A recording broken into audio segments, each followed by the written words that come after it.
It started out as a normal camping trip for me. I was 13 at the time, and I was the loner of my life and enjoyed being alone and going on little trips to the woods and doing some reading and other little things. And I did like to leave in the middle of the night and hid among the trees thinking I was a ninja or something like that. But I went out to play in the trees, and I did have to come back because it was dark, and when everyone was asleep I snuck out to see the creek in the moonlight. And so I was walking there when I was supposed to be asleep, and I wasn't very bright, and realising I had no idea where I was, I stopped and heard crunching behind me. I looked and saw a mountain lion inching a good 30 feet to my left side. I stumbled, and straight up to spurting, I noticed it heard me fall and stared at me. Then I screamed and jumped and ran, not knowing if it was following. I ran to a small graveyard and fell over a tomb to feel an ice-cold hand grab me rough by the wrist was a true horror. Then I was yanked to my feet, and I was pulled, and the mountain lion jumped out of the trees and headed for me. And still being pulled, I was yanked all the way back to camp, and fell about 15 feet from the fire. When I heard my rescuer yell, I looked up and noticed it was Beth, my older sister. She had been trailing me like she does when I left, and I noticed someone in the graveyard, and not the animals but a large man figure in a hood walking my way fast, and jumped in. So if it was not for my sister, I would not have been alive, even if she doesn't know how much she has saved me from. And then she looked into my eyes and said not a word about this to Mum. I shook my head, knowing we would never tell anyone of our little trip into the woods, that horrible camping trip.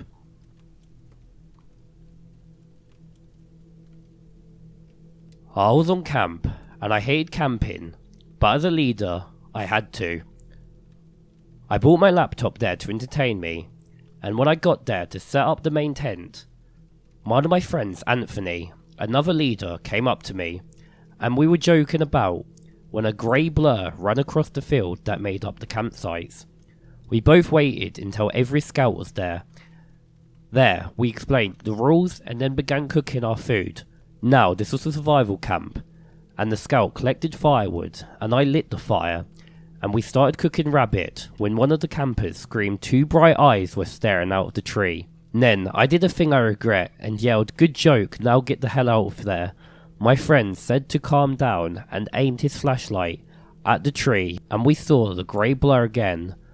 After one more hour, it was time to go to sleep, so we showed the scouts to their tents and moved to our own. I opened my laptop to get some work done when I heard a scream, where I ran outside and looked around and saw a group of scouts running towards me.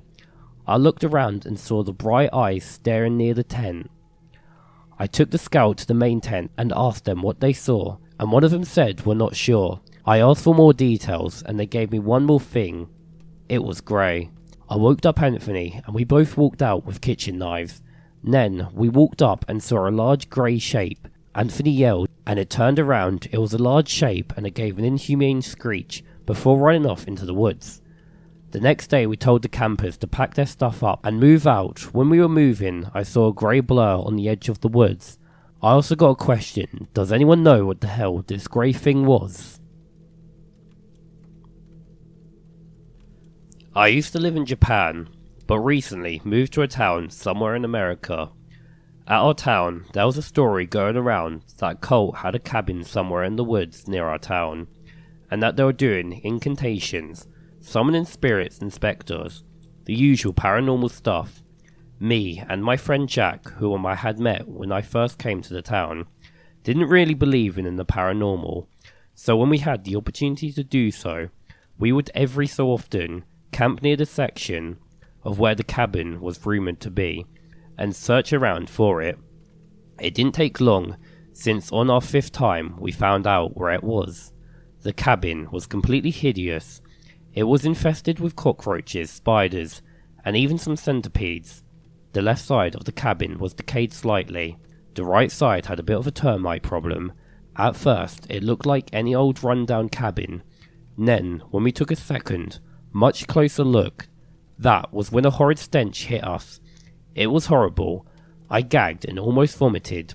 Even then, I was busy dealing with the stench.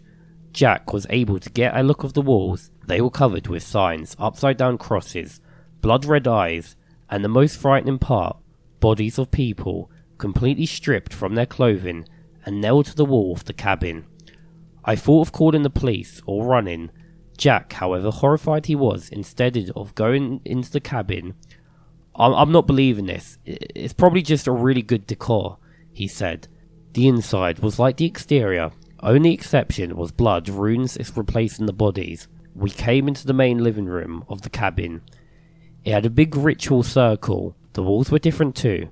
This time now sporting words such as devil, the beast, our master, the end, and more terrifying words, such as the runes and the eyes.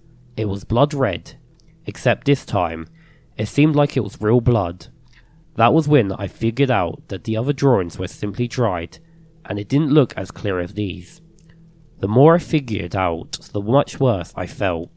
If the others were dried, wouldn't that mean these were just made? That was when I had it. I couldn't take it anymore. I turned to the cabin door, and what I saw, I can never unsee.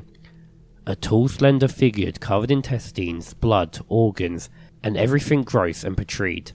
It was blocking the cabin door, and that was when I screamed as loud as I could. I turned back to look at Jack. Though he still looked like Jack, the man I looked at was carrying a knife. He had a grin on his face, widening by the seconds. I backed away from him, but he grabbed my arm and dragged me closer. I struggled trying to get away, but his grip looked firmly. I watched in horror as the knife was raised, and that was when I made the last-ditched effort. I kicked him in the forbidden zone, which worked, and I ran towards the direction of the door. That was when I bumped into the slender figure again. Now I could make out its face. What I saw was not human. It looked like the face of something out of the deep depths of hell itself. I shambled back a bit, then remembering Jack was there. I moved to the right, and I found a window, the only window in the entire cabin. I tried to open it, but it simply didn't budge. I turned back in shock as I realised that this was how it was going to end. I was going to be murdered in some satanic cabin by my friend. I crouched down in tears, closed my eyes. I waited for the knife to end it all. I waited, but eventually nothing happened. So I slowly opened my eyes and saw that it was daytime. Jack, or possessed Jack, had collapsed on the floor, still clenching the knife. The slender figure was gone. I tried at the window again, and now it was daytime. I saw it was locked. I unlocked it and opened it up.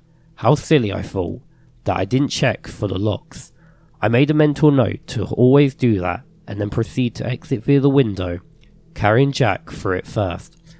I ran to our campsite, put Jack to his tent, and went into mine. I recapped on what happened and then put it in my diary. Though, this wasn't the nearest near-death experience I've ever had. It was definitely the most extreme and grotesque. I waited for Jack to wake up, and then headed back to town with him. I never told anyone what happened, and definitely didn't tell Jack, who is now my best friend of all time, that he'd almost killed me.